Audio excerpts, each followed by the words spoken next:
Minecraft builds a blockbuster, Avengers Doomsday character news, and is Tangled done? All this and so much more on this episode of Beyond the Screen.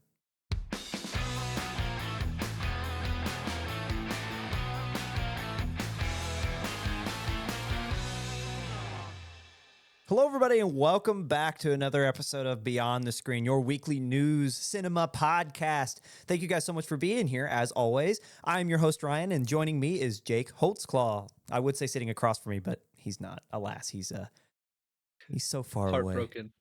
He's far away. You guys need to know that before this episode, we were sitting here trying to figure out what the lead-in should be. And Jake's over here. We figured out one, the build a blockbuster title. But Jake's over here. Yeah, Jake did.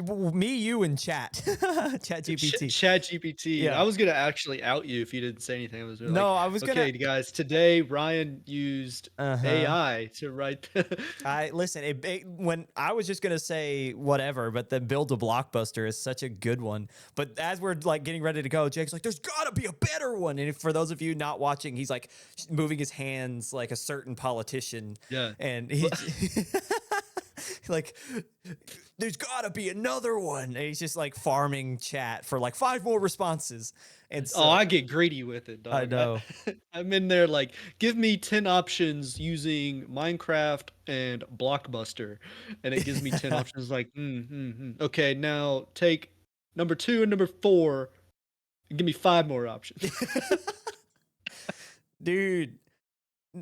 Yeah, I'm a chat menace, dog. I'm in there. I'm asking it questions. There's like Dad and I were messing around with a record player, and we come to the conclusion that the needle was or the whole arm that the needle's attached to was off balance, depending on, I guess, the record and the record player. That they all require, and then the needle even requires balance. I'm not going to get into it. Way over my head as somebody who's never done a record player, and Dad's like, I don't know, man, it's been like 10 years since I actually balanced an arm on a record player. And I was like, well, I'm just going to ask ChatGPT. I gave it the model of the record player. I told it what needle we were using, and it told us like what the needle requires as a balance, and then how to do it with that record player.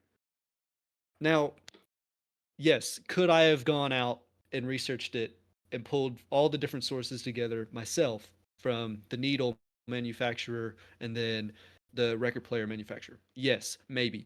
Both are from the 80s. So would it have been a little harder than like maybe an Audio Technica turntable you can get like from Walmart, or one of these Victorola ones from Walmart, like $50 ones? Yeah, it probably would have been a little harder. But like ChatGPT helped us. I mean, it was right. I mean, it literally told me where the things were. That's my spiel for Chat. Use it sparingly, wisely, smartly, but it is one of the best tools, and it will likely replace search engines before it's done. You're probably right, and I think it's funny that we're on here having as much discussion as we do about like AI and film and how there should be limitations, and we can't even like specifically for like screenwriters and like writing stories, and we just used it to write a 1-sentence in. Fair enough. Maybe it's not ideal. I don't know if our credentials stack up after that, but something else I want to talk about before we get into the show, which is sort of film news. I have to clown our buddy, our lovely writer-director, Donnie, who at home, if you follow us and you'll see our next project coming out, you'll see he wrote and directed a fantastic script. It's not yet. He's going to direct. He has written a fantastic script, going through all the pre-production and getting everything ready. But he sent us a concept for a social media. I might post it right now, like in the video. You might see it, which would be really funny if you cut back just now to me having shown it. But if you did see it, you know what I'm going to be referring to here. At the very beginning, there's a moment where he's sitting in his car. And when he sent that, he just sent a screenshot of that. And me and Jake were over here ready, like pre-prepping for the podcast. And we're like, dog, that looks so cringy. Well, the first thing that I told him was when he was writing the script the first time back in college, and I read it, and I was like, hey, man, you got to take the angst out. You got to take a little bit of the teenage, just turn it down a little bit. I don't even remember why I told him that. It was just, I'm not gonna spoil the script, but it was a little angsty. I need to Well, preface, we did end up getting the full link because what we were laughing at and saying, oh, that looks kind of was just a screenshot of like the first image. Once we watched it, we were both like, oh, okay, that's pretty cool. no, yeah, it's good. It's not Yeah. angsty at all. Like But yeah, the yeah. the But screenshot, we the were both thumbnail like, on it, and I was like, ah. oh man, So oh I man. have to clown. I hope you guys get to see it because if you do, the first image is just all we saw. And if you were going off of that, it's just the guy going like that. And it's just like, oh, Donnie. Oh, please It don't do works that. out. It's Also, gonna be the awesome. last thing I'm going to call him out on, the brother's wearing a Weezer shirt. So clown him. Clown Well, him. to be fair, you clocked it from a mile away. The Dude, fact that you know what a Weezer you logo can looks clown like. me all you want. I do like Weezer, but you would not catch me ever wearing that W. You would Yeah, never dude. catch me wearing that W. I saw that thing Oh, with the man. wings on the side, and I said, I'm one of those. I know what that is. D1 Weezer hater. Not hater. No, I Not love hater? Weezer. But Oh, see, that's the problem. yeah, there you go. You just outed yourself. I But don't you're never care. gonna wear it. I That's don't what I'm know. There's saying. a I'll there's a never wear level it. of Yeah. Like listen, I'm the kind of fan that I'm self-aware. So I know how people see Weezer fans. So if I'm walking out and about and if you didn't know me, you would never clock me as a Weezer fan. You just wouldn't. You'd never know. well, I don't know. Hey. Yeah, I mean, you said you were walking. Yeah, I can tell. Something about something Okay. about something about the walk All of a right. Yeah. Weezer fan is different. Everybody not named Jake Holtzclaw. I don't think I walk like a Weezer fan. Brother, you Just look more saying. like a Weezer fan than I do. Do I? Do I? I listen to 80s Japanese city pop. You say that as you're wearing. Yeah. Yeah. Yeah. If you don't know what I'm talking about, just look up 70s 80s Japanese city pop and there's going to be like a picture of a car. It's going to be like an S13 or something. Awesome. That whole playlist full of bangers. Let me put you on. Don't knock it till you try it. Bro, I'm just over here listening to Buddy Holly, and you're trying to sell people on Japanese city pop from the Why don't 80s. you listen to the real Buddy Holly? I've never. See? I also you listen to got the, me some of the there. oldies too. You got me there. I've never Dude. listened to the OG Buddy Holly. I just know that riff. Good. That riff that's Well, all over meme culture That's right stuck now. in our heads. Yeah. Another thing that's all over meme culture, segue, Minecraft movie. And that is the perfect segue into the first segment. That, believe it or not, that entire 8 minutes was not the first segment. In fact, that's becoming an annual ritual of us just, I guess a weekly ritual, I should say, not annual. Weekly ritual of us Yeah, type in discussing. the comments if you want us to go annual. Yeah, once a year. One Welcome back podcast to a Beyond year. the Screen, year 10. A No, 5-hour podcast of everything that happened. your recap, your movie recap. Anyway, number one at the box office this past weekend, if you haven't been paying attention, if you've been living under a rock, was in fact the Minecraft movie, which I will say I called. I called that, Jake. I said, Yeah. man, this looks like a film that is lovable. It looks like it'll be bad in all the right ways. And bro, like I was reading somewhere, Yep. people are saying this is a rare 5-quadrant movies. Like this hits every quadrant of moviegoer you could ever imagine, from young to old, male to female, all of every demographic you could ever hit. Everyone's going to watch the Minecraft movie. So My dad ain't watching that. it I hate to appeals break to it all you. demographics. Someone your dad's age will watch the Minecraft Oh, sorry. movie. Yes, fair enough. No, my father in particular, probably not. I mean, so the film earned an estimated 157 million in its opening weekend. This marks the biggest opening weekend for a video game adaptation ever, and I think it's 4th for all films rated PG or something crazy like that. I read that after I wrote the script, so I didn't quite have the time to throw it down. But I mean, a crazy mark for a film about Minecraft. Just again, highest rated video game adaptation ever. That's over Mario and Sonic, of which Sonic has 3 installments. Ridiculous. For reference, the project was suspected or was geared to earn 70 to 80 million. Everyone was saying this film will make maybe a hair under 100. It'll be whatever. The film earned another 144 million internationally. If you're doing the math, that's over 300 million in 1 week. The film cost without marketing, so we always have to have that caveat, but its production was 150. So it has doubled its production cost in 1 weekend. And they're also I'm seeing tons of marketing through not only the accounts like Minecraft Movie, but also through Cinemark and Yes. AMC.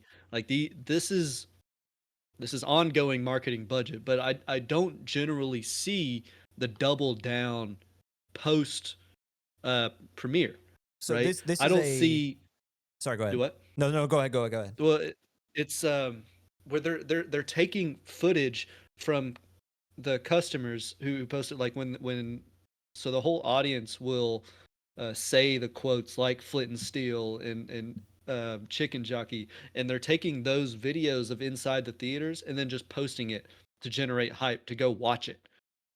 That all they're doing is repurposing customer content, which is one of the smartest things that a lot of people do. And I'm just going to get off track a little bit. Sweetwater, which is a audio and visual, what is it? Oh, it's They like sell a tripods and speakers yeah, and it's like an mixer equipment boards and all shop. kinds of different things. Equipment shop. They sent. They will send you with your purchase like a little card that says, "Show us, you know, your new equipment. Tag us hashtag whatever Sweetwater." Which genius. They just paid us $1,000 or however much, and we're also going to get free marketing. Yeah. So back to Cinemark and Minecraft Movie, you rarely see it, but I think it's going to work. And next weekend, you're going to have probably not as much turnout, but it's going to be a strong second weekend as well. So it's funny you say that because that actually goes into exactly the question I was going to ask, which is like one is again I told you, and secondly, and more Okay. seriously, Yeah. why has this film blown up in this way? Which you've already kind of answered, but to go along with that notion, according to Variety, an article by Variety, which is one of the other sources that we use in our research, says, quote, the promotional campaign resulted in the largest third-party partnership in the company's history, which is Warner Brothers. It worked with 45 brands, including McDonald's, Doritos, Oreo, Poppy Soda, to bring a Minecraft movie to the masses, which is insane for Warner Brothers, the third largest partnership or the third what is no the largest third party partnership in the company's history. So that is kind of going into what you're saying is that like you're seeing it everywhere. So it's not just you're seeing it in the theater when you're there. I know I've been seeing it, and Yeah. again I spoke it into existence. I said, hey, it doesn't look that bad, and then all of a sudden the algorithm is like and so I saw a ton Yeah. of it. But on top of that, like it was all over my feed, and every time I see something from it, like that from Jack Black just being Jack Black and being hilarious to Jason Momoa, like he seemed more entertaining than I thought he would be. He seemed like he could really pull off a comedy character, and then just like to the Technoblade reference, like seeing Yeah. that in there, which is just fan service. Which again, we've talked at length about how you have to do fan service. Like no, like people want to tell a story, but if you make people happy within that story, like a Technoblade reference, Right. the people are gonna love it, and they're gonna pay the price of admission just for that, on top of Which all of these third party partnerships. which didn't the actor who plays Henry, Sebastian Hansen, he requested that, I I think. think so. Didn't he? Yeah, he So involvement from the actors secondarily into having a Technoblade reference. I also saw a comment on a Minecraft post that the movie post what was it? It was that's like the only pig in the whole movie, maybe yeah other than like piglins, maybe. yeah. I don't know if that's true or not, but um, so why do I think this movie this past week blew up meme wise? I don't know, like before this past weekend, leading up to it, something happened where, at least for my pages and all my algorithms, is it blew up right Mm-hmm. before. So I don't know if it was purely just coincidence the meme community skyrocketed, or if they started putting more money into their advertising right before, likely both. I would Mm-hmm. say likely both. um Secondarily put more money into it while also not reusing prior content, but actually kind of giving out more clips from the movie, likely fueling the content for memes, Mm-hmm. like give them something new to meme into out of existence, and then you've got like even more hype. They I think for this movie, the recipe, as well as the good graces and the luck of the meme community all work together. Yeah, and I think that's something to be said here is exactly the point is outside of the paid partnerships, the marketing and pandering to that meme culture. Because the thing is, the critics are divided on the film. It's a 48% on Rotten Tomatoes, their tomato meter, which is a rotten film. Like if you get a 48% on any other film, they're going to say it's terrible. The IMDb score is 6.1 out of 10, which isn't bad. That's just kind of an average movie. But you go into this. The director is Jared Hess, who was Napoleon Dynamite and Nacho Libre, two movies in that very same vein of you're not going to watch a great movie, but you're there for a good time. So it's like they making this movie. There is no story in Minecraft other than the one that you craft if you want to be like punny there. Like there's no story other than the one that you make in your head. That's the beauty of Minecraft is that you could do so much with it. And I think, to be honest, we underestimated the idea of a Minecraft movie. One, it should have been animated. Like I don't think anyone's gonna fight that fight. But the point is that Minecraft is so creative. It's so open to interpretation. There's nothing is real except for the block you break when you like one after the other. That's the only thing that's concrete in the game. You can make whatever you want, dream about whatever you want, tell whatever story you want within the realm of it. I guess the only parameters are what the game can do. You know, it's like other than that, you're not really herded to one way or another. So I think when you think of Minecraft and then you apply it to a cinematic experience, of course this movie was going to go this way. Of course they were going to bring in someone like Jared Hess, who's a comedy genius in his own respect. Of course, they were going to bring in someone like Jack Black, who is a walking meme, right? Like a wholesome walking meme that everyone loves. Yes, people kind of got fatigued from him, but then all of a sudden you get him saying funny things. You get it like going through the rotation of the internet, and everyone's in seats now. The majority, I don't know if this number was correct, but I was reading online that they said, like, and I'm pretty sure this was being hyperbolic, but 80% of the audience was under the age of 24. Yep. Like the lowest age range that you can like take credit for, like take down in terms of your numbers is like 12 and 13. They don't really keep track of any age range under that because they're going with their parents. You don't really know. But like between 12 and 24 or 25, that's the vast majority of this audience. People are saying. So, granted, it's Minecraft came out in 2009, which is why you have that range. Yeah. And so it's not only so 13, 12, that I'm gonna have to do quick math here, but that's like 2022-ish. So that's, I don't know. Anyway, 12 years from then, 2009. So we remember it as 2000, early 2000 babies. But like you're also talking about youngins. So it's on everybody's mind in this age range. Yeah. We've played Minecraft for countless hours into the morning, 5 a.m. level with all of our friends. And then you meme it to, out of existence with, honestly, if it was fully animated, it might not have gotten where it is. No, you're probably right.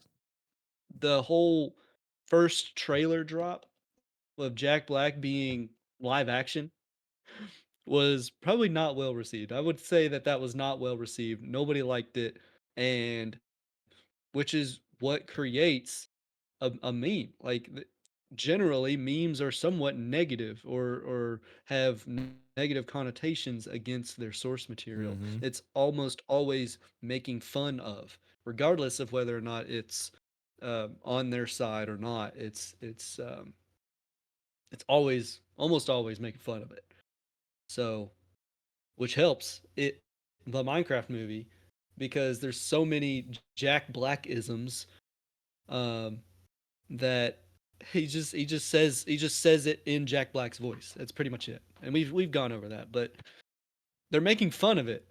And the whole point, and now it's become fun to go watch the movie, to quote the movie, even though you're making fun of it, right? Dude, I work as you know, like I work in higher education, and we had a student event today, and the amount of times I heard chicken jockey, like it is funny. It don't like listen, it is funny, but when you're trying to take pictures and you've been there for 4 hours, and you just hear for like the 15th time in like a 90-minute stretch, chicken jockey, you're just like, okay, okay, I've had enough. Yeah, like and so exactly your point though. That I say that to further validate your reasoning is that like we are not college age anymore, like the stereotypical college age, which is depressing to say, But Punk. those who are in college age, that's exactly who this is targeting. And they're, as I just said, I have heard that specific phrase more often than I'd like to admit. But again, congrats, Minecraft. Good job.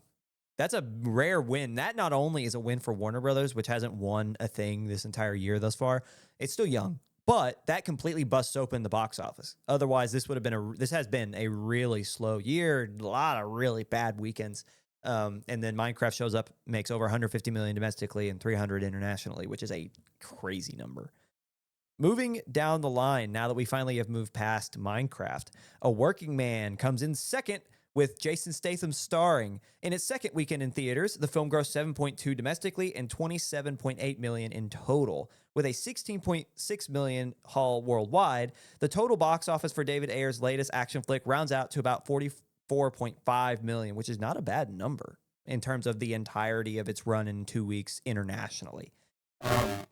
Moving down the line, The Chosen Last Supper Part 2, if you remember last week, in the same position, was The Chosen Last Supper Part 1, which has now earned 17.9 million in 2 weeks in theaters. Its second part of the end of this, it's the life of Jesus Christ and his disciples is literally the description of the film, as we talked about, or the series, if you want to call it that, as we talked about last week. This week, the second part earned a pretty respectable 6.7 million, which is a good win for Fathom Events and the creators of the series. People are hyped for this. Again, I want to reiterate, I had no idea this was a thing until last week. Haven't really gotten the chance to sit down and watch it yet. But congrats to The Chosen, doing a great job in the box office. Coming in fourth, we have The Lowly and the Sliding. It's me taking my grandma to the Minecraft movie, and she's like, no, I'll go watch. Go watch Jesus. Hold on. I'll go watch The Last Supper.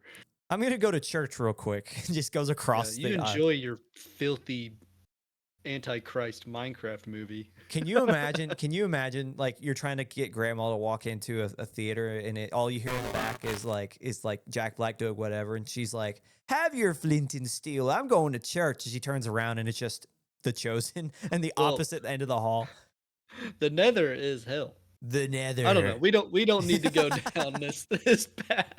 But anyway. I have heard those similarities. I've heard them connect the dots there. Speaking of hell, finishing fourth and slowly sliding backwards down the box office poll is none other than Disney's live-action remake of Snow White. Despite being in almost 4,000 theaters across the country, the film only gained a little over 6 million domestically, which for Fathom Events, that's fantastic. For Disney, that is pennies. You might as well have not put it in theaters.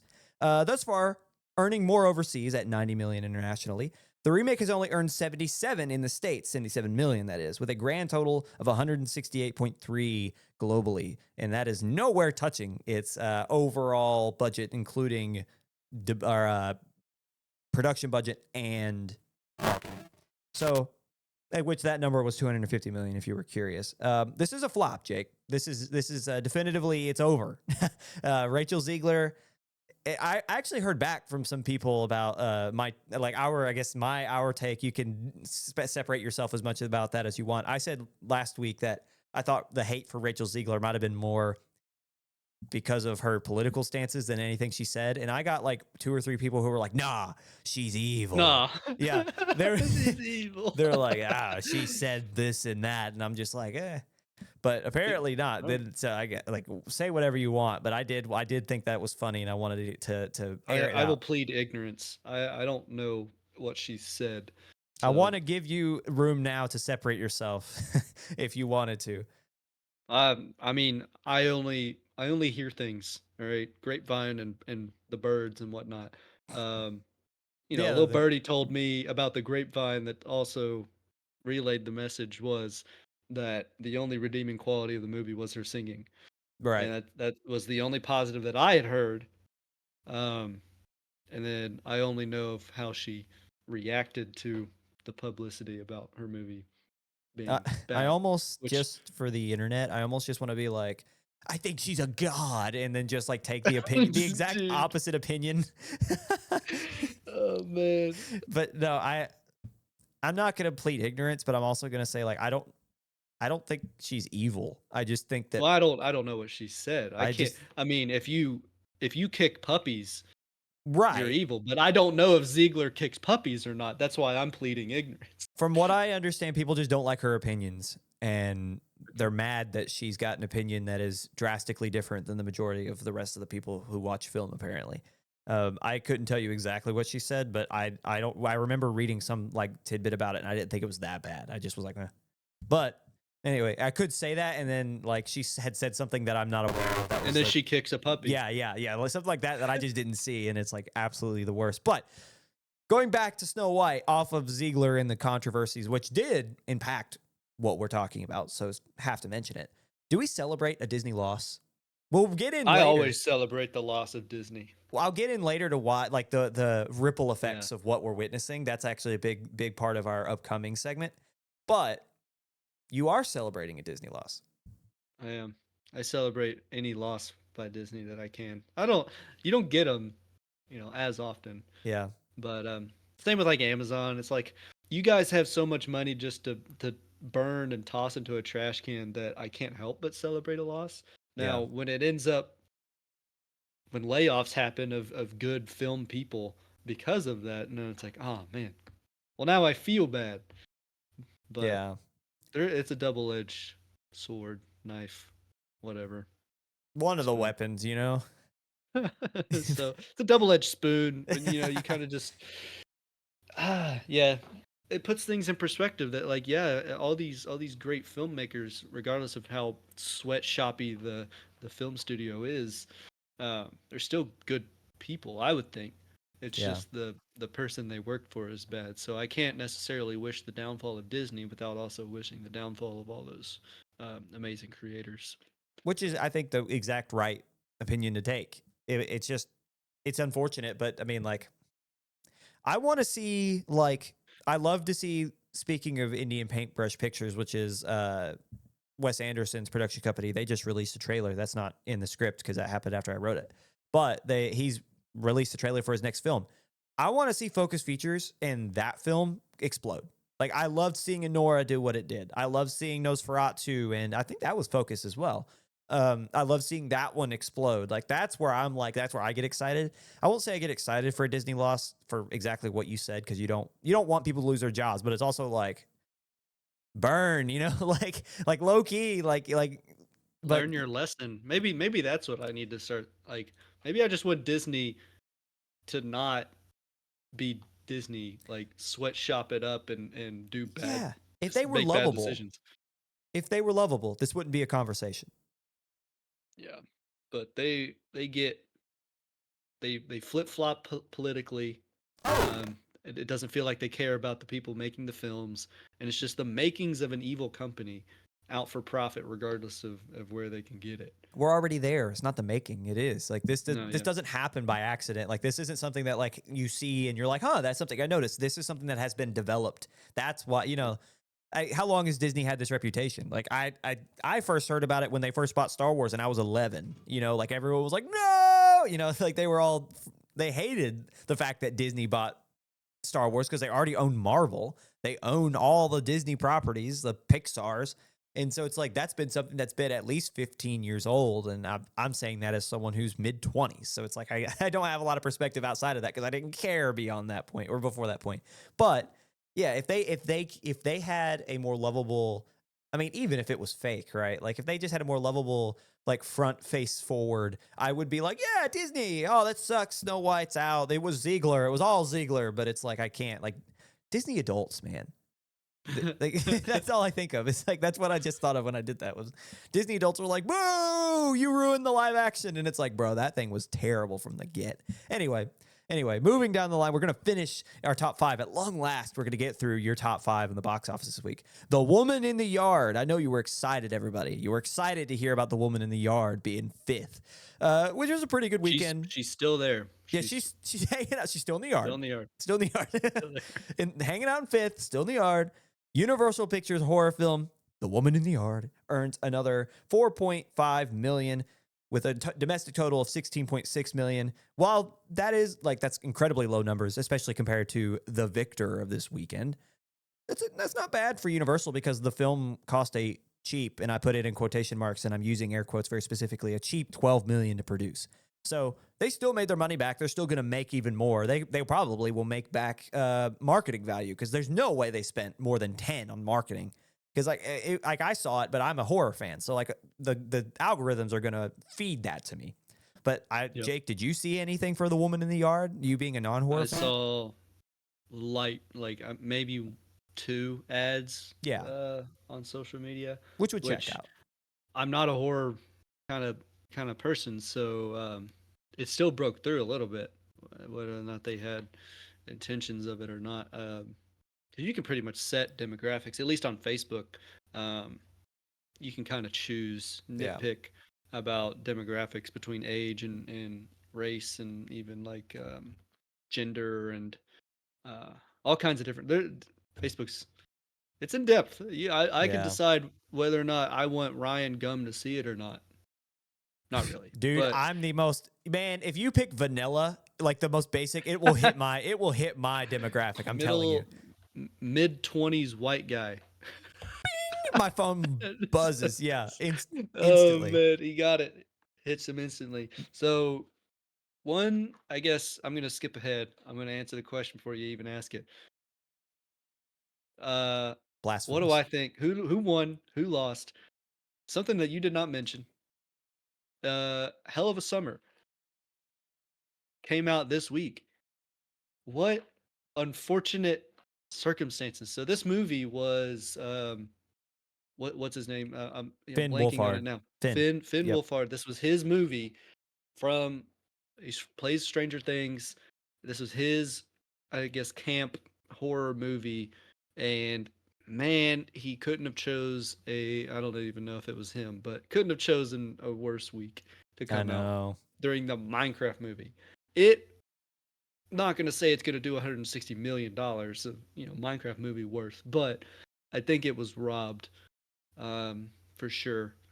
So, and that was put out by Neon, which is somewhat indie, but still can come up with good movies. It's just that's if I had to choose a loser, a heartfelt one, an underdog one, it would be Finn Wolfhard's Hell of a Summer coming in at number 8 this week. That is sad, but I will say it has some minor victories in the fact that the budget for that one is like, if we think 12 is cheap, it's criminal. That one was like 3. So they've almost Okay. already made back their budget. And the thing is for Hell of a Summer is that their reception is incredible. People love it. Yeah. That's where I will give it, because I agree. Because like I felt like there was hype around this and it didn't do anything. And again, I don't think it's fault. It's Minecraft. It's whoever decided that was the weekend. I will tell you my biggest loser, because I don't think we have to talk about the winner. I think we've established the loser has to be Death of a Unicorn, because in 2 weeks it's not cracked the top 5 and it is being panned right now. Like Rotten Tomatoes does not like it, which is surprising. Because to me, it looked like it was funny. It looked like it was different. It's got the star power that Hell of a Summer doesn't have, and Death barely beat it. Yes, it was a 2 ahead, but still, the difference between 2.6 and 1.7 is $900,000, which is not a lot in cinema. So it's like with Paul Rudd, with Will Poulter, with Jenna Ortega, and then go on, with an A24 script, you would have thought that would have been something that people would have latched onto, that critics would have like just eat up, because that's the kind of indie stuff that Rotten Tomatoes is like, nom, nom, nom, nom. They're like, let me eat that. But they didn't. They don't like it. And so that'd be where I'd say is that, like, you have the big names, you have the big production company. People still didn't watch it, and critics didn't like it because it's different. It's like, again, like we talk, like Neon doesn't always distribute a long legs that goes off because of meme culture. Sometimes they distribute an Anora. Anora was one of the lowest grossing films of all time for an Oscar winner. They can hang their hat on that. A24 is the same way, to where Everything Everywhere, I'm pretty sure that did pretty well in the box office, but they can hang their hat on, like, yeah, was it a like a record setter? No, but they won Best Picture. This is none of that. This is everything that they do not want. It's being panned. They paid all the money, and they're not making money. So it's like, sucks for them. That would be my biggest loser. Is, man, what a low light for A24. Princess Mononoke I noticed still that. raking in some money. I noticed that. At 13 at about 600,000. So it made $6 million so far, which is awesome. I mean, 6 million going towards another Studio Ghibli film, maybe. I don't know. G Kids made money off of an IP that's I don't know how old now. Um, Speaking of, this is going to be the last thing we say before we move on. Speaking of like lovable places, 1997, so a 28-year-old 30-year-old, film. yeah, 30-year-old film. Yeah, Ghibli, man. like 6 million. Gotta love Ghibli. Cool. It's time to Yep. move on to segment 2. So coming up after the break, we have major Marvel news. We know a little bit about who's going to be and who's not going to be in the upcoming Avengers Doomsday film. And is Tangled dead? Did it die? Find out after the break.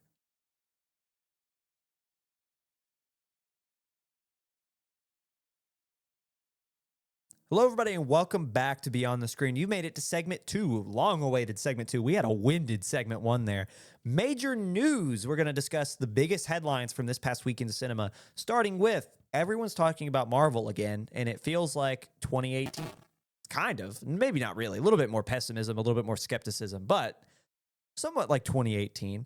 Kevin Feige has given a number of insights into the upcoming superhero mega pick Avengers Doomsday, including which factions will be involved in the battle against Robert Downey Jr.'s take on the sorcerer Doctor Doom, which I was also surprised to learn how many people did not know Doctor Doom was a sorcerer. He's All right. he's like Doctor Strange, but like not like the mystic. Like like take away the mystic part of it. He's like in the same era. Like I was reading comments and people were like, "So what does Doctor Doom do again?" It's like, So basically, he's super smart. yeah, Reed Richards, Fantastic Four level smart. yeah, He's got the magic of Strange, and he's got the overall durability and the brawn of like Thanos, yeah. pretty much. If not And more, you combine all those, and you have one of, if not, the most powerful comic book characters yeah, ever. Like yeah, he, spoiler alert, in one of the comics, he rips Thanos' spine and skull completely out of his body, just because he's like, "What are you gonna do about it?" or whatever, and yeah. Doom just kills him immediately, right there. Infinity Gauntlet and all kills him. Yeah, this is a guy that like there's a reason he's Yep. one of the most arguably the most recognizable Marvel villain of all time, right? Like he's up there with like the Joker. Like that's the kind of guy this is for at least for comic book fans. It's like it's Right. Doctor Doom. It's Victor Von Doom. It's like get it right. Anyway, moving down the line as always. The factions that we were just talking about that will be in the upcoming Marvel film include the Avengers, shocker, the Wakandans, the Fantastic Four, the Thunderbolts, and the original X-Men. Which Yep. isn't that shocking because we did see Ian McKellen and Charles Xavier himself, Patrick Stewart. But that, like, to see it in paper and on writing from, like, credible sources is still kind of Not from surreal a to see. 5-hour live stream of the back Yeah. of chairs. A big note in this entire thing, the entire cast has not been revealed yet. This is still, of all those 5 factions that I just listed, that's not everybody. 30 some odd people they Yeah. already revealed. Yeah. There's also been talks and rumors that Tom Holland's Spider-Man will mostly be absent from this universal / multiversal threat. So, and I think that was because they're going to really focus on him as like a street level hero, which they should. Like he's more in line with the Daredevils and the Punishers anyway, or the Luke Cages. But he's like one of those that can elevate if he needs. But I like this. I like that a lot. I think also a big part of it is because Tom Holland's filming Spider-Man 4 when they're filming Avengers. What is this, 6? So why would he? Whatever. Anyway, thoughts, Jake? Thoughts about all these people? Thoughts about what's going on? I agree with you on the Spider-Man one, definitely. But dude, how many people can you put in this before it's just a cameo cluster? Bad word. Yeah. So I think there's like, how long is this movie gonna be? Like, if we're gonna be honest about it, because you can't fit 30 people in, or plus on Yeah. top of the B-listed actors and the not so greats. But dude, that's a lot of people. Just money. How much is this thing gonna cost? It'll be another. You gotta pay all those people. I almost think it has to be another part 1 and part 2. But they can't do Yeah. that because they've got what is the one after that? They've got another one that they're planning. and I have no I idea. can't remember what that one was called. Maybe that one was the canceled one. I always felt like they had two coming up, but maybe they're going all in on Doomsday. But I don't know. The thing is, here's my big thing: if we see Patrick Stewart die again, Quit bullying the old this man. will be the fourth time on screen. He died in 2006. If you remember, in the terrible X3, he died in Logan. Mercy killing, if anything.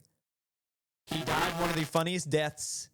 I know it's not funny, but it was kind of funny to me in Doctor Strange, the last Doctor Strange movie, when he was in Wanda's head. And it just, the reason I found it funny was because he was like sitting in like the yellow, like his robotic wheelchair or whatever, his I don't know what to describe, his little go-kart looking thing. And he goes like this. He's hovering like this, and he's looking, and then he falls down. And then he's dead. And he just, and then he's just dead. And so I thought it was funny when theaters, just the way he's fantastic. Patrick Stewart's awesome, but that death was pretty funny. Anyway, if we see him die again, You could. we probably will. Half these people are going to die. Half these people are going to be let go, loose ends tied, like you had said. You know. Well, because you have to make Doctor Strange seem powerful. Doom. Did I say Strange? Sorry, Doctor Doom. Yeah. You have to make Doctor Doom seem powerful. So he's got to kill. Yeah, and he will. If they go, Robert Downey Jr. though. I know. Oh man, like we're gonna talk Doom up. We're gonna talk him up so much, and I'm not gonna discount Robert's ability to act. It's just gonna be a little bit of a hurdle to get over seeing Robert as the sorcerer. Jarvis, clip that, Jarvis. It's just him. Yeah. See, and then so Tony. Some of these people know what Tony Stark looks like. Well, I think that's like going to be a point of like these characters will remember, and that'll be like a point. I remember when RDJ was first cast, people were like, "What will Spider-Man think when he sees him?" And now he's not even in it. Right. Well, it doesn't matter what he thinks. Yeah. So it could be one of those like rug pulls that Marvel likes to do, where it's like, oh, he's not in it, and then they rip it, and there he is, and it's like, that could totally be what happens. But the majority of the Avengers, the Wakandans, and then the Thunderbolts know Iron Man, Tony Stark, Robert Downey Jr.'s face. So there's gonna, as much as they want to get away from it, there's gonna have to be some multiversal happenings, or they're just gonna sweep it under the rug and not mention it. And it's like, this guy's new. Yeah. Whoa. Yeah. Whoa, a guy I've never seen before. Who are you? Yeah. It's just. I'll tell you. So moving on from, we're talking about multiverse, we're talking about Easter eggs, cameos, this guy, that guy. A little bit of a break from that in our next Marvel news. A little bit of a change of pace, which is something I'm very excited about and sad all in the same time, and I'll explain here in a minute. Regarding the aforementioned Fantastic Four, director Max Shackman, who did WandaVision, and he directed and produced episodes of It's Always Sunny in Philadelphia and Game of Thrones, reveals a pretty interesting detail surrounding his take on the titular quad and the world they inhabit, stating, quote, "There's no Easter eggs. There's no running into Iron Man or whatever. They're it." I love it. I love the change of pace. It's so cool. It's like what makes the Batman cool in DC, like jumping over into Matt Reeves' universe he's made. It's cool to see the Fantastic Four inhabit their realm in the 50s and 60s, and they're it. They're protectors of the universe. They're going up against Galactus. How will that happen as them as the only heroes? I think that this will really establish Pedro Pascal's Reed Richards as this mega genius, because he's able to hold off these world-ending, universal, multiversal threats on his own, essentially, with his team. Which is, again, why this is where it leads into the sad, because the whole point is that this becomes the MCU. So they're gonna get we're gonna see this. We're gonna see this, and then right as we're like, that's cool, they're gonna do what Disney. They're gonna do what DC won't do, because DC's like, yeah, we won't cross that line. We'll let that Batman be Batman. They're gonna be like, whisk, and they're gonna shove them all into the MCU, and then they're gonna.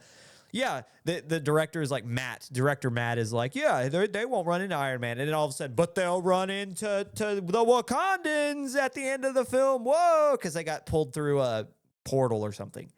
That'll happen, and he'll be like, "I told you they wouldn't run into Iron Man," and it's like, shut up, it's like stop, you're right, Yep. but It'll give him the reason to bring back Chris Evans because he was around.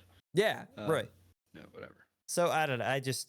That's where I'm excited because I want to see a different take, which is where I'm like, this is really interesting to me, but it's also going to be sad because it's not going to last because they have to be in the next iteration. Right. Again, I think this will be like a crisis, not to keep pulling from DC, but this will be like we're going to cut off ties to the rest of the multiverse. We're just going to say they don't exist because we're not going to focus on it and because it's not useful anymore. And we're just going to focus on the one story. And I'm betting on another Hulk movie. I think we're going to get one.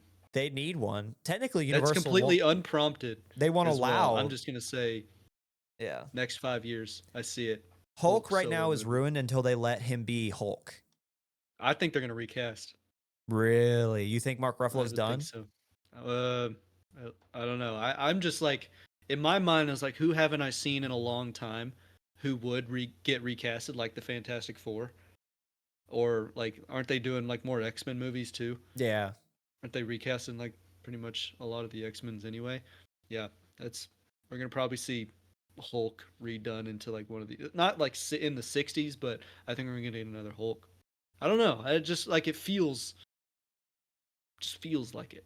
Yeah, I think Bruce Banner is such an underrated character, and I think that the Mark Ruffaloification. I love Mark Ruffalo. He gets a rap for not being able to act. I think he's a great actor. If you go back and actually watch his filmography, or I guess like his slate of films he's been in, because I'm pretty That sure Magic movie. Yeah, that one. Now You See Me or whatever. Yeah, well, oh, sorry, I thought you were being sarcastic. There's that one, but he's also in one that's like a rom-com that is surprisingly deep and surprisingly good. And I'm blanking on the name now, but he was insane in that. Like his ability to, like his range is actually really deep. He was in Zodiac, and he's fantastic in Zodiac. Let me find the name of that movie. Now You See Me is getting a second movie. And they took like from the fans because the fans were like, "Oh, you should definitely just call it Now You Don't." Yes. And then they did. It was Now You See Me, Now You Don't. It's a second movie, and I don't know if Mark Ruffalo is going to be in it, but I thought that was super cool that all the comments were saying, "Hey, you need to do this." So the film that Mark Ruffalo's in that I think is really underrated, like if you really want to see his range, is called Just Like Heaven, and it is a rom-com, and it's kind of a mystery too. Just a quick synopsis of that. It follows, so Mark Ruffalo, he's a widowed architect, and he's like moving into this new apartment in San Francisco, and he runs into this lady who swears it's her house.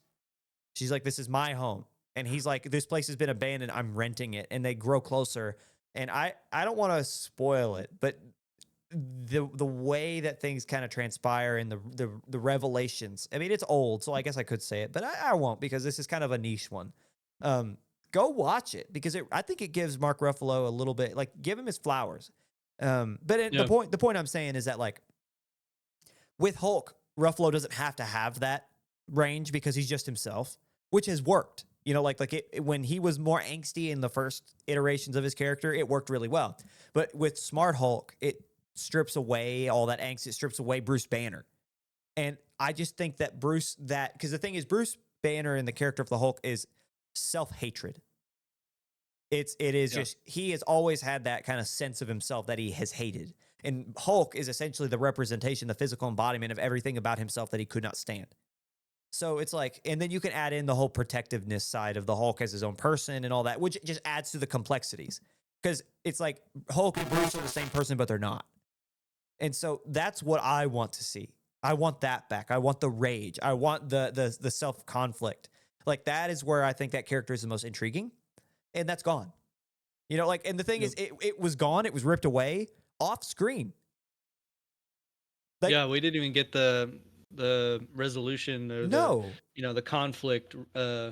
He was rising like, conflict. He simply said, "We came to an agreement." Yep. And that's it. And it's just like, okay, so so you live in Hulk's body, but Hulk just will sit back and let you run it. Because the whole point, like when one's the other, that they witness everything happening and they can't stand to be like caged. Yeah. So like I've always had a problem with that. And it's the fact that this is just the way it is now. It's just, I know I'm far from the first person to have this critique and this problem, but Yeah. if you want to keep Mark Ruffalo, just bring back his range, man. Let him act. But in the off chance that they do like recast and move on, I want to see a rage. I want to see the cool part. And on that note, we'll go into our second big headline. Tangled is probably dead, which I've said now for the third time on the show. Disney has seemingly shelved their upcoming live-action take on Oscar-nominated 2010 hit Tangled. The decision to halt production on the flick comes directly after their recent endeavor into the Snow White live-action remake and the terrible reception from audience and critics, and the theatrical return, which we discussed earlier, just hasn't been what they wanted.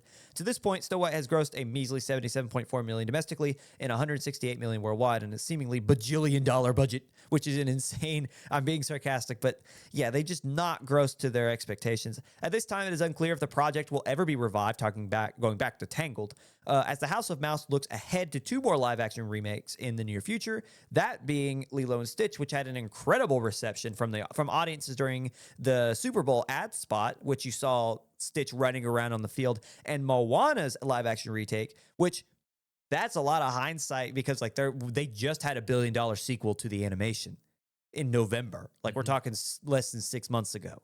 And they're already looking forward to the live action remake. So I would say that they're done.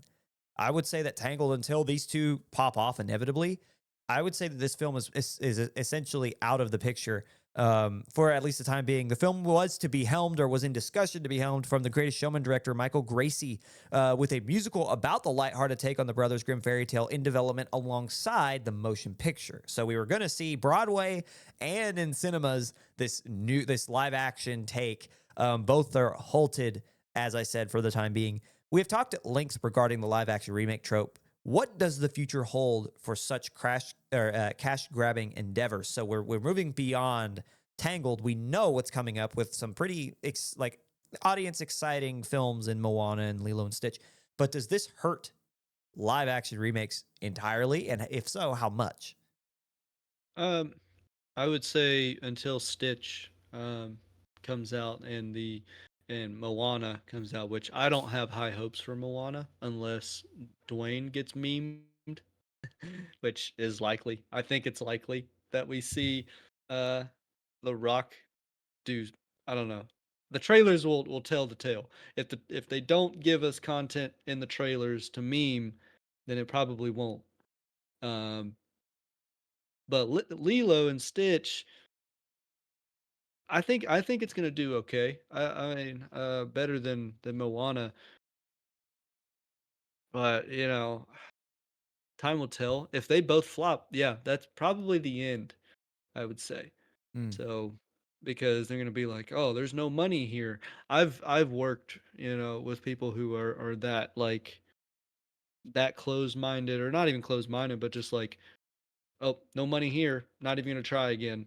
yeah. And it's like, well, you approached it wrong, created it wrong, delivered it wrong, and expected awesome results when it's not how you do any of it. No. So to begin with, it's a cash grab, but there's ways you can make it work. There's ways you can succeed. How to Train Your Dragon. Well, Tell yeah. it to a T, which I think Lilo and Stitch will do. But Yeah. like Snow White was so different in the telling, is and with all the controversies. There are right ways and wrong ways. If I think Moana will be fine.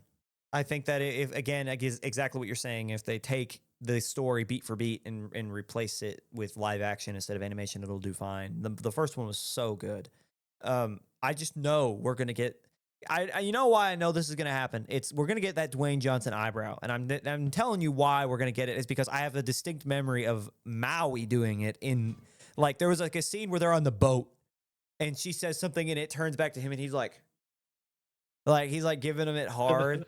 And I remember seeing that being like, that's because that's him voicing. And now I'm just picturing this and I'm just now envisioning that happening. And it's You just won't gonna, even have to envision. Just you wait, buddy. I know it's gonna happen. And I'm gonna be like, I don't hate The Rock. I really don't. I feel like I have towards The Rock what people had towards Jack Black. Like, it's just like, yeah, go do something else for a while, you know, like I don't care. Like I love that you are the highest paid actor of all time or the highest paid or highest grossing actor every film. I love that you're being successful. I grew up a WWE fan, so the fact like this man's a legend in my book. But God, I'm so tired of seeing his face. Like like I want to see something different, man. So I'm sure we're gonna get that eyebrow. I won't lie. I was like, of all the live action remakes coming out, like yes, like Dragon's gonna be fun, Lilo and Stitch gonna be fun. I love Tangled. Tangled is just it's so like I have such a fond memory of that film from its original run in theaters to like my brother. I remember one time he had an appendicitis. You know, he was in the hospital for forever, like leading up because we didn't know he was sick. Because my brother hype up to him, like giving him like all the credit in the world. He has the craziest level of like pain tolerance. So he was having a ruptured appendix and wasn't telling anybody. He was just like, I'll be fine. And so finally, he's like 8. So finally, Yeah. you know, like he's physically like you could like visibly see him ill. So we take him to the hospital and they're like, "Up, surgery right now." And during that whole experience, while he's super sick, we're all in the hospital for weeks on end.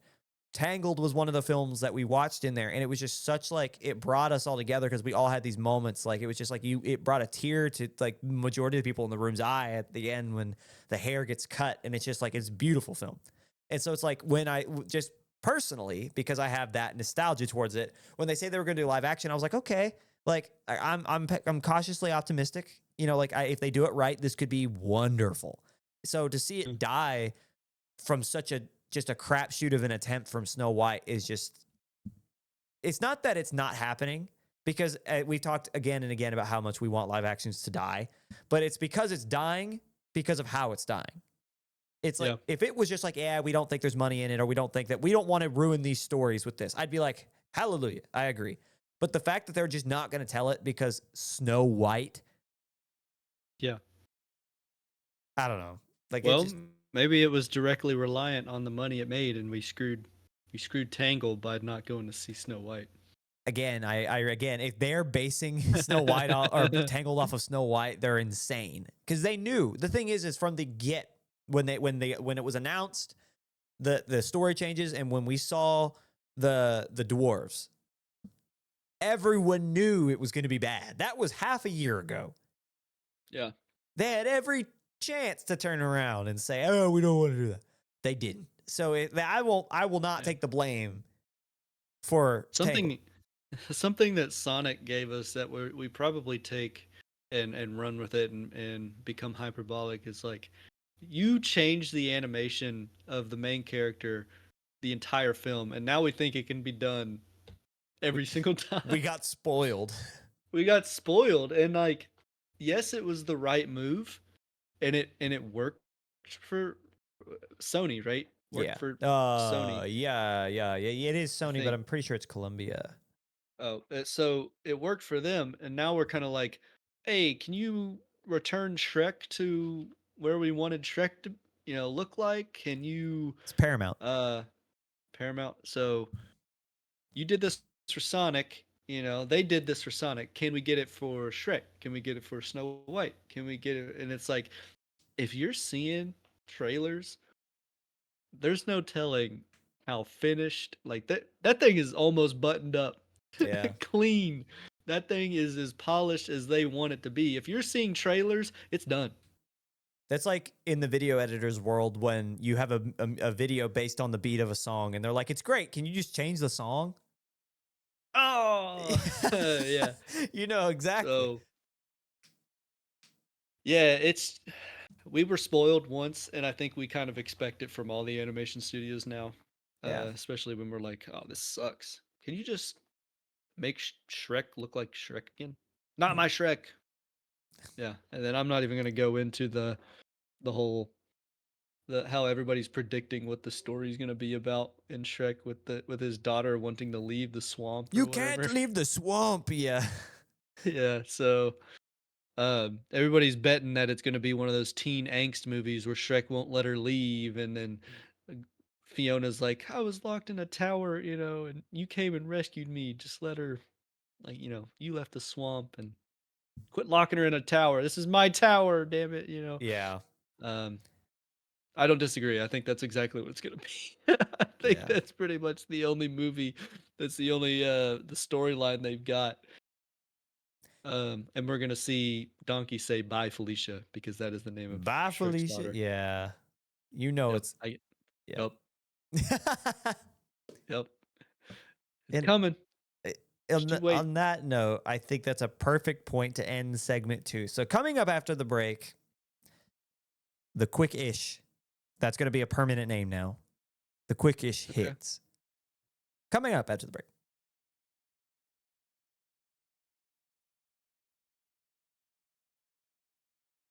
Welcome back to Beyond the Screen. You've made it to segment 3, our quick hits, which are quickish hits. However you got here, thank you for being here. An hour into a recording and you're getting to our final segment after all this time. You've listened to us ramble on and on about everything so far. I don't know what we haven't touched. We've made as many references as we can, and we just appreciate you being here and just enjoying your time. If you are, if you're not enjoying your time, you should tell us why and then like us anyway, because we would like that. But getting back to real talk here. We appreciate every single one of you who listen to us every week. We appreciate you who find us new and just take the time to listen to us through and through. We really like it's just, I say it every week. It's just it's a cool concept, but it's also like, man, like to sit an hour out of your day to listen to us talk, like just me and you, Jake. And if you want to be on here, you have opinions. Yeah, you can. Let us know. Let us know. We'll take audio recording. Audio recording. I think we have like an audio option in the comments to where you can like send in. Maybe not. Maybe just the comments. You used to be able to do that. Either way, I'm not sure. send us a We'll voice. Yeah. we'll edit it in. Yeah. Send us a voice clip on like Instagram or something, and we'll respond like on the official Hollow Moon or the Beyond the Plug. Screen. Yeah. Yeah. Hollow Moon, Beyond the Screen, whatever, dude. Follow us on Search us Instagram. up. Yeah. If send us a Anywhere. voice note, we'll throw it in and we'll discuss it. Of But course. again, we love you. Thank you very much. And like, share, comment, do all the 9. And just thank you for being here. Hopping right in. Our first piece of quick hits news. Steven Spielberg's upcoming UFO film is being described as, quote, a return to form to his iconic science fiction films, but with, quote, an amazing twist. The film thus far stars Emily Blunt, Wyatt Russell, Coleman Domingo, Colin Firth, Eve Hewson, and so many more, and is set to hit theaters next summer, June 12th, 2026. I don't think it has a title yet. That's the one thing that I wasn't able to find. I'm excited The working title is The Dish. Ooh. The Dish. Oh man. I'm excited. I can always get behind some Spielberg because he's one of those, like, he's one of the best of all time. Doesn't matter what genre he's in, you just expect this level of like this standard of awesome and amazing. Yep. And so the fact that he's going back to something that he's won, like essentially his career's built on. You know, he did Jaws and then he did sci-fi, and then here he's back, and I'm excited. What are your thoughts? We're also seeing Wyatt Russell, who played Captain America. He's not, but he is. But hold on, let me. He a special agent. Isn't that his name? Special Agent Walker or John Walker, right? Yeah, that's it. So, and then Emily Blunt. I don't know the other. Colin Firth. He's cool. Like him.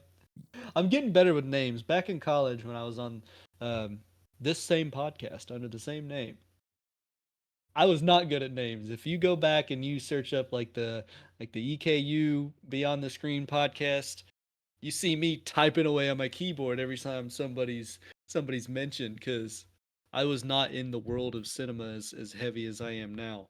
You know Coleman. I probably do, but that's like I need the image, and I'm gonna copy and paste it right now. Such a wonderful actor.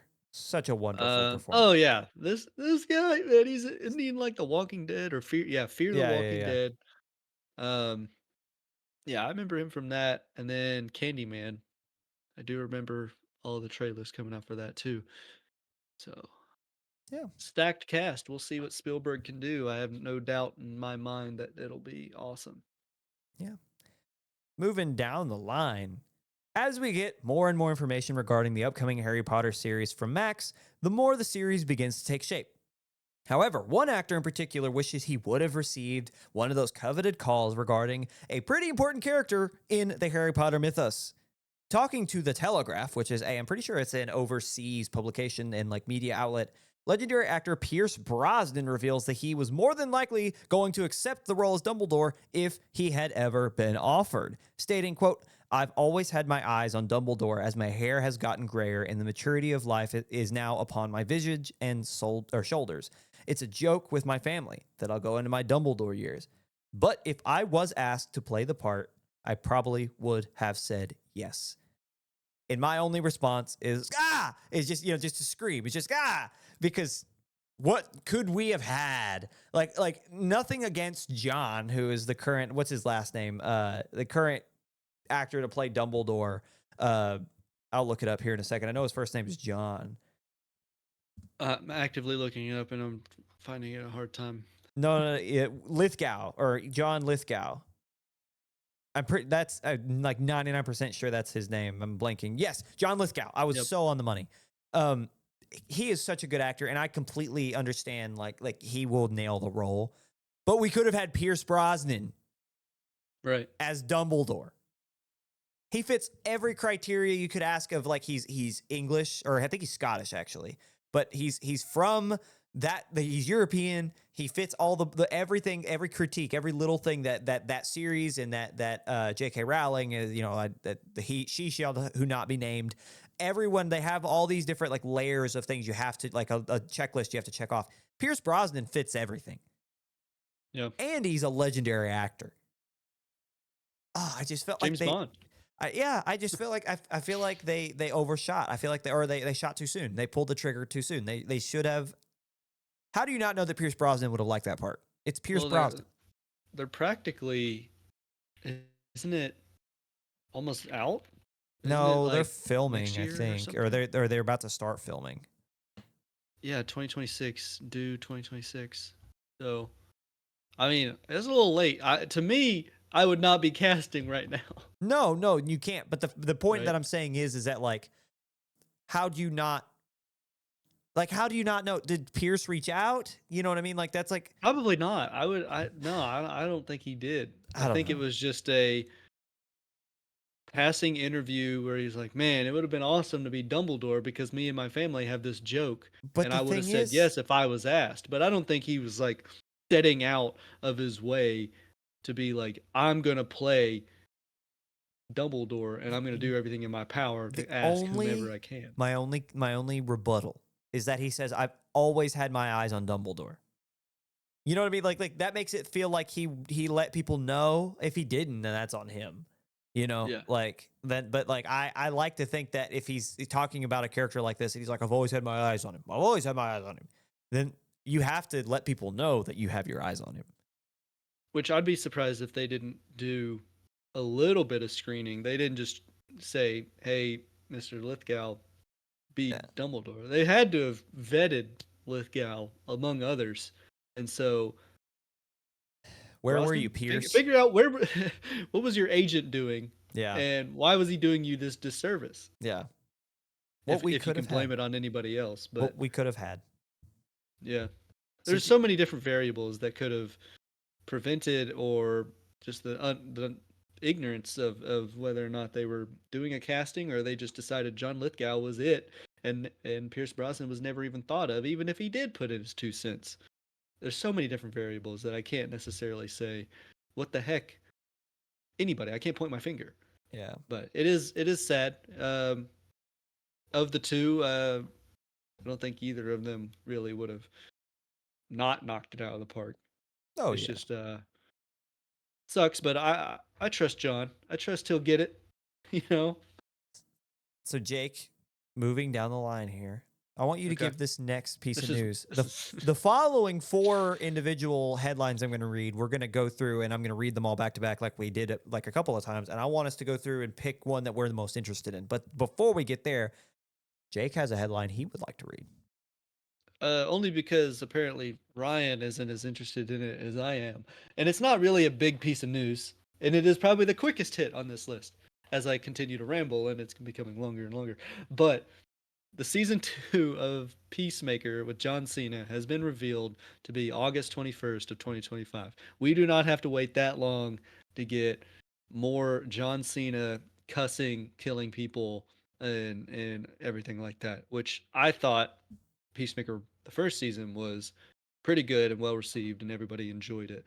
Especially with well, now I can't think of his name. Now that I want to mention him, but his sidekick, the guy who has no feelings and uh, funny guy. Are you looking it up for me, I Ryan? am. I don't know, something about that guy, his character, where he's like John Cena can't kill um, Is it a little Adrian? girl. Talking about What's Adrian Chase or the the other the masked person? The damn, now I can't even.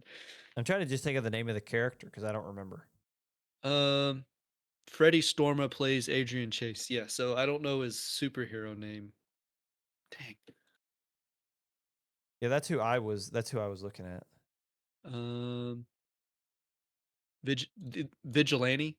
Is that That's his name. It's Vigilante. Okay, so Vigilante comes in. So John Cena can't kill a little girl or whatever possessed by an alien. There's no way of getting him back, to my knowledge. I think it's just you have to pop the alien or something.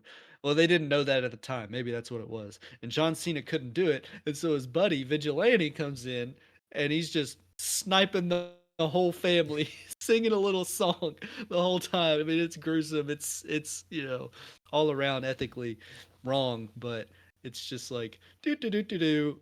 Yeah. No remorse whatsoever. And I thought that was pretty funny. So I look forward to season 2, your quickish hit, August 21st, 2025. Look forward to it. I HBO, I assume. It's not that I don't care about Peacemaker. I just didn't think that that was like the biggest piece of quick hit, but it is probably it is. I think it'll be fun. We did it for Daredevil. Okay, yeah, Said, yo, this is coming out, we'll do it for Peacemaker. You're right. You're right. which I'm watching and it is awesome. And if you haven't gotten to watch Daredevil Born Again, it is also awesome. Watch all these series. That's the thing. We got to get better about like actually like talking about the things we watch and like going out and watching more. But yeah, please watch the movies, watch TV shows, be enlightened by art. Moving down the line here, we're gonna go through the next four, and we're gonna talk about the ones that we are the most interested in. We get a further Superman sneak peek as we get an extended clip from what was the original teaser trailer of Superman beat to a pulp in the snow with Crypto showing up, and now we see him pounce on the Man of Steel, and it obviously causes him a lot of pain, and we see him tug Superman by the cape to the Fortress of Solitude, and we see the doors open, and there are robot assistants who carry Superman to a table/chair looking thing that turns him to the sunlight, and then a magnifying glass that intensifies the sunlight. And we see Superman scream in pain as his bones are being welded back together and he's healing. I thought it looked dope. A lot of internet stuff going on about people who are like, it doesn't look realistic. Bro, the movie's not even come out yet. You've not even seen a full trailer yet. Like, relax. Anyway, moving down the line.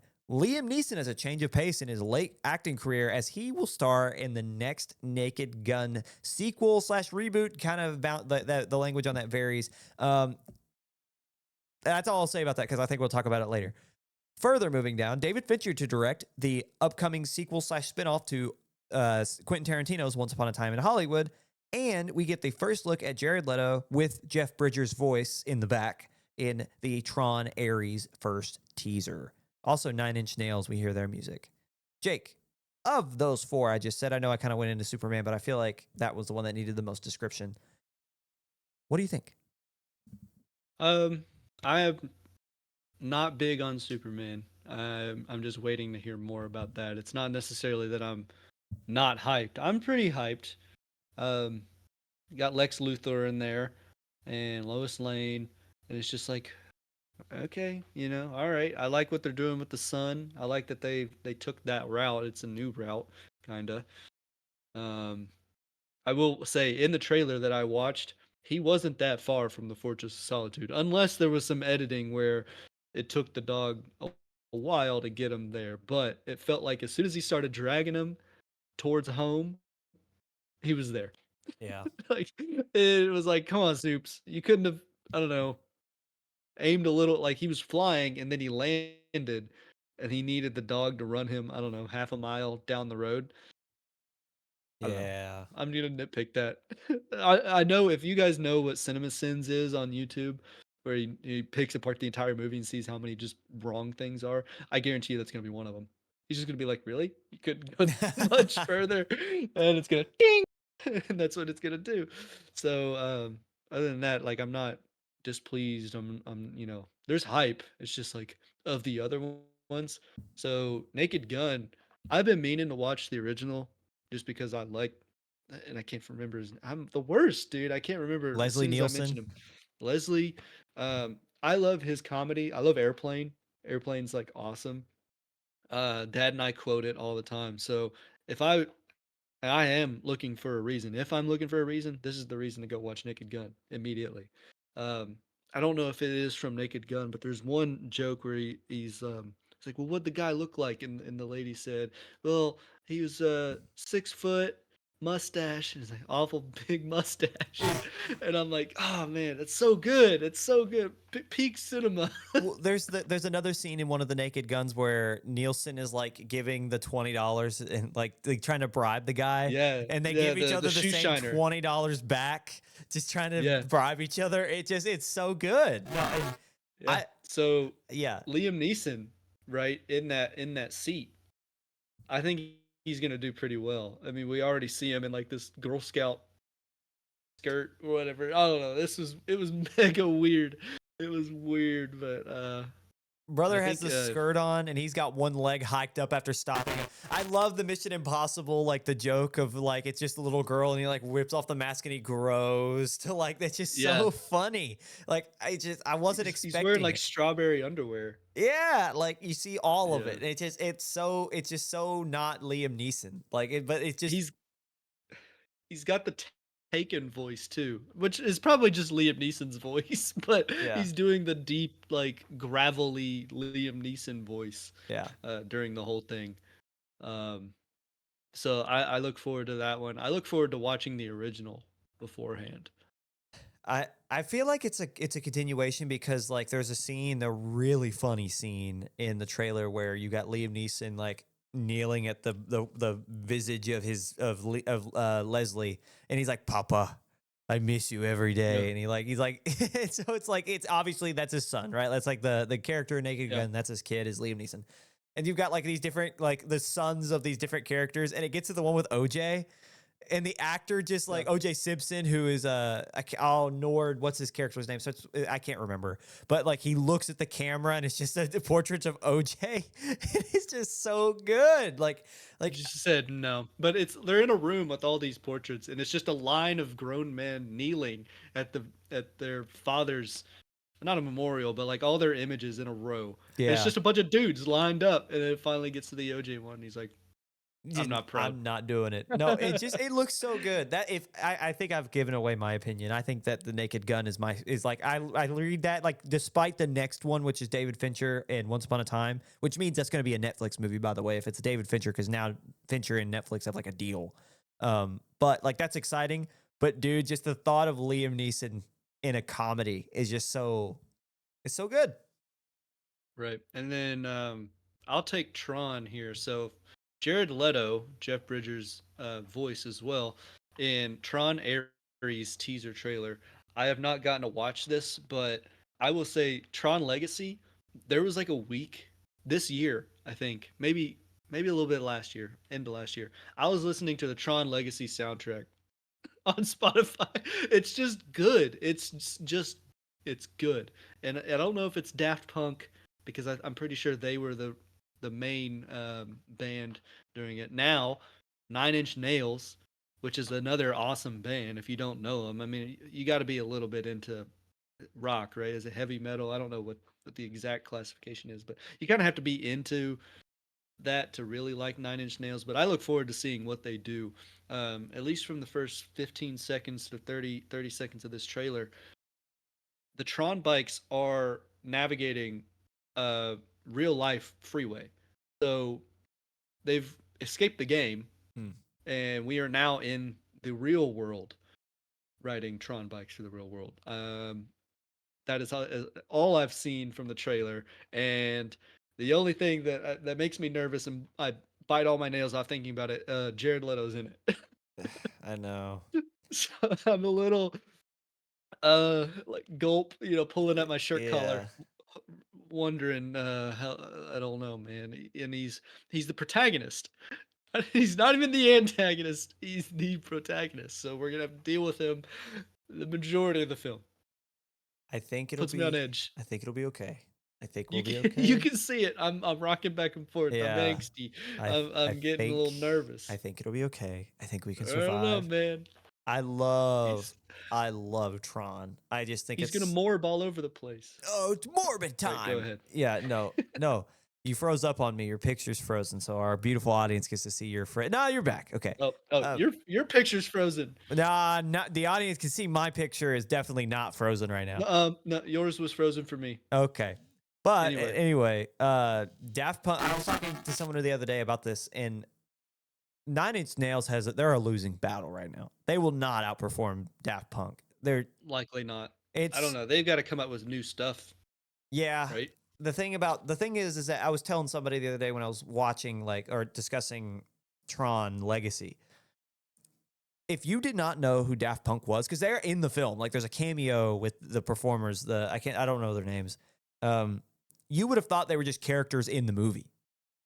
You just would have thought they were Yeah. part of Tron. They are so within the mythos of that film that it's crazy. Like they look like they belong, but they're just that's what they look like. That's just Yeah. what their persona is. So it's just like to go from that to like their style is literally it's almost like it was birthed in that world to begin with.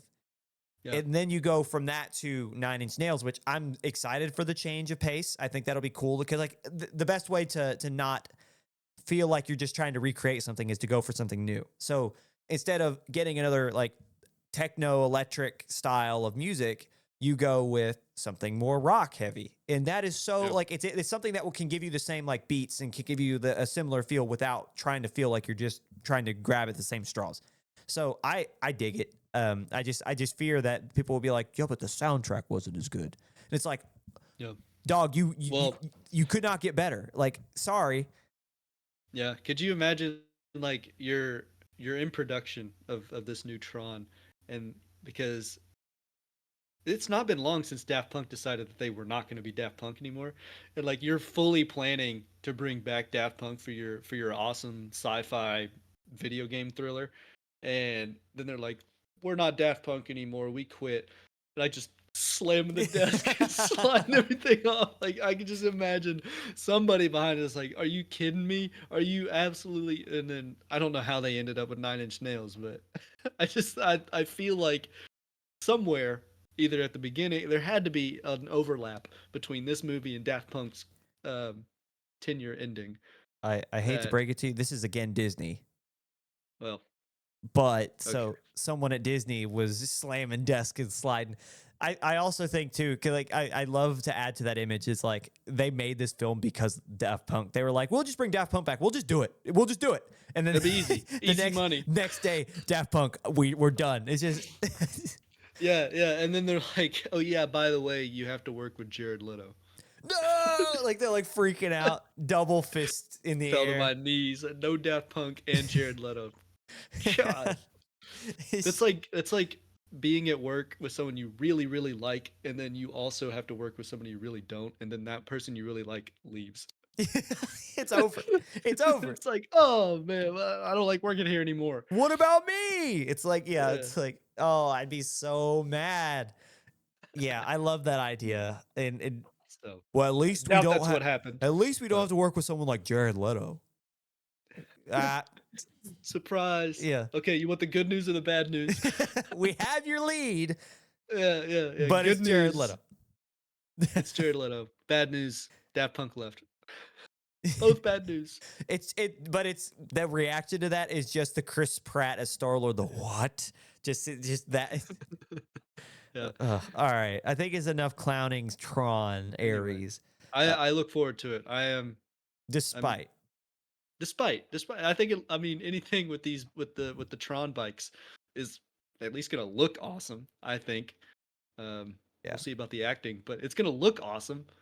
I'm excited. I can't wait to. I don't know, memes. memes. There's gonna be edits. You know, there's gonna be edits. But it's TikTok gonna be edits. to Daft Punk. Likely. Yeah. Likely.